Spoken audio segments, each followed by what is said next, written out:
ஐயா ஜி.கே. மூப்பனார் அவர்களின் நெருங்கிய நண்பரும் எனக்கெல்லாம் ரொம்ப மலருக்கு பிடித்த ஒரு மனித நமது தேனி மாவட்டத்தில் உள்ள முக்கிய தமாக தலைவர் பெரியவர் கே.எஸ்.எம்.ஆர். அவர்களை பார்க்க வந்தேன். அவருடைய அன்பு மகன் மகேந்திரன் அவர்கள் எனக்கு நான் இங்க எம்பியா இருந்த காலத்திலிருந்து எனக்கு நல்ல நண்பர். அவர்களை எல்லாம் மீண்டும் இன்றைக்கு சந்தித்து நலம் விசாரிக்க வந்தேன். இது அரசியல் சந்திப்புங்கிறதெல்லாம் தாண்டி எனது நட்பை பெரியவரை பார்க்க வந்தேன். நட்பாக அன்னைக்கு ஓராறு பார்த்த மாதிரி அவங்கெல்லாம் என்னுடைய நான் தேனிக்கு வந்த காலத்திலேருந்து என் மேல கூட்டணியில இருந்தாலும் இல்லாத போது என் மேல அன்பாக நட்போடு பழகக்கூடியவர்கள் இப்பொழுது கூட்டணியிலே இருக்காங்க. அதனால ஐயா ஜி.கே. வாசன் வர்றாங்க. அது டூர் சம்பந்தமெல்லாம் வந்து பேசிட்டு அவங்க 4 வர்றதா இருக்காங்க. நான் அவங்கள்ட்ட 5ஆம் தேதி வர சொல்லி கேட்க போறேன். ஏன்னா அன்னைக்கு பாரதிய ஜனதா கட்சியின் மாநில தலைவர் நண்பர் அண்ணாமலையும் அன்னைக்கு வர்றாங்க. அதனால இவங்களை மகேந்திரன் சொன்னார், ஐயா வந்து 4ஆம் தேதி வர்றதா. நான் போன்ல பேசி ஒரு நாள் கொஞ்சம் தள்ளி 5ஆம் தேதி வந்தா நான் 3 பேர் சேர்ந்து பிரச்சாரம் பண்ணலாமே அவர்கிட்ட கேட்கலான்.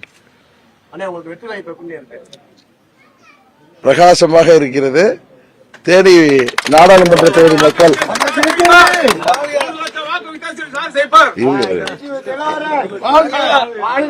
போதுமா? தேனி நாடாளுமன்ற தொகுதியின் மக்கள் அவர்களுக்கு நான் நாடாளுமன்ற உறுப்பினராக இருந்த பொழுது அவர்களுக்காக பணியாற்றியதை ஒவ்வொரு கிராமத்திலும் ஒவ்வொரு ஊரிலும் நினைவில் வைத்துக் கொண்டு அவர்கள் வீட்டில் ஒருவனாக குடும்பத்தில் ஒருவனாக என்னை ஏற்றுக்கொண்டு வரவேற்பதை நீங்களே ஊடகத்துறையை சேர்ந்தவர்களே தெரியும். நான் இந்த தேனி மாவட்ட மக்களின் வேட்பாளர். என்னை வெற்றி பெற செய்வது அவர்களுடைய பொறுப்பு. அதை அவர்கள் நிறைவாக செய்வார்கள். 14 வருஷம் வனவாசம் போனவர் அப்படியே போக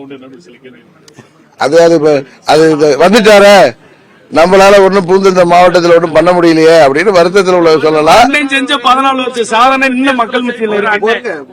அதாவது மக்கள், நான் பேசுறது மக்களை பத்தி, நீங்க மாக்களை பத்தி பேசிட்டு இருக்கீங்க. மக்கள் தேனி மாவட்டத்தில் தேனி மாவட்ட மக்கள் ஆர்வத்தில் பேசுறாங்க. தேனி மாவட்ட மக்கள் என்னை எப்படி வரவேற்கிறார்கள், நான் வனவாசம் போனதற்கு காரணமானவர் யார் என்பதெல்லாம் அவங்களுக்கு நல்லாவே தெரியும். மீண்டும் ஒரு நல்லது ஒரு சந்தர்ப்பத்தில் அவர்களுக்கு வேட்பாளராக வந்திருக்கேன். அதனால அவர்களுடைய ஆதரவு எனக்கு உண்டு. என வாக்காளர்கள் என்னை ஏற்றுக்கொண்டிருக்கிறார்கள். நான் மாபெரும் குக்கர் சின்னம் மாபெரும் வெற்றி பெறும். ஆர்கே நகர்ல பெற்ற வெற்றி மாதிரி பெறும்.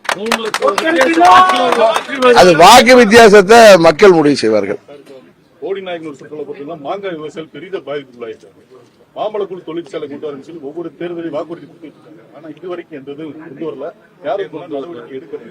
நீங்க அது குறித்து உங்களோட கருத்து நீங்க கொண்டு வரணும் முயற்சி எடுக்கிறீங்க. அதாவது உங்களுக்கு தெரியும், நான் பாராளுமன்ற உறுப்பினராக 99 இருந்தப்ப அம்மா அவர்கள் முதல்வராக இருந்தப்பையும் இந்த தொகுதிக்கு அப்பொழுது பெரியகுளம் நாடாளுமன்ற தொகுதிக்கு என்னெல்லாம் தேவையோ அதெல்லாம் மக்களிடம் கேட்டு பெற்று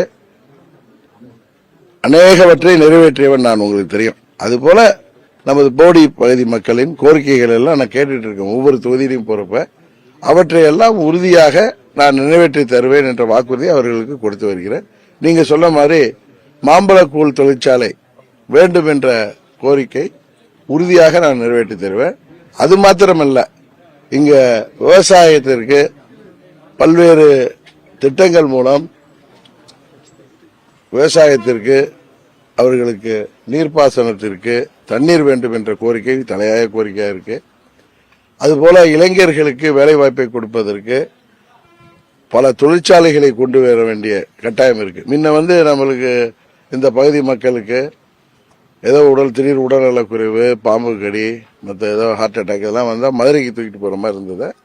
அம்மா அவர்கிட்ட சொல்லி இப்ப நம்ம ஆண்டிப்பட்டியில மருத்துவக் கல்லூரி மருத்துவமனை வந்திருக்கிறதுனால நேற்று நான் கதிர் நரசிங்காபுரம் போறப்ப சொன்னார், என் மனைவி அந்த மருத்துவமனைக்கு அழைச்சிட்டு போனதுனால தான் பாம்பு கடியிலேருந்து தப்பிச்சு இன்னைக்கு உயிரோடு இருக்காங்க, நல்ல மருத்துவம் பண்றாங்கன்னு.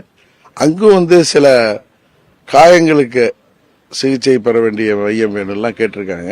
இது போல ஒவ்வொரு பகுதியாக சென்று மக்களுக்கு என்ன தேவை, அந்த பகுதிக்கு என்ன திட்டங்கள் தேவை என்று அந்த பகுதியைச் சேர்ந்த மக்கள், வியாபாரிகள் மற்றும் அந்த பகுதியில் வசிக்கின்ற பெரியவர்கள் அவர்களிடம் கோரிக்கைகள் எல்லாம் கேட்டு பெற்று அதெல்லாம் தேர்தல் அறிக்கையாகவே சொல்லி அவற்றையெல்லாம் உங்களுக்கு தெரியும் 3வது முறையாக பிரதமர் மோடி அவர்கள் தான் வர இருக்கிறாங்க.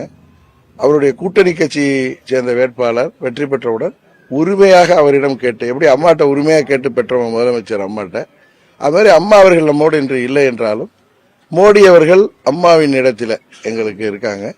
அவர்களிடம் நம்ம சொந்தமா போய் எதுவும் கேட்க போறது இல்லை. நம்ம தொகுதி மக்களின் பிரச்சனைகளை, தேவைகளை கேட்கிறப்போ உறுதியாக அவர் செய்து தரக்கூடியவர். அவர் மூலம் நிறைவேற்றி தருவோம்.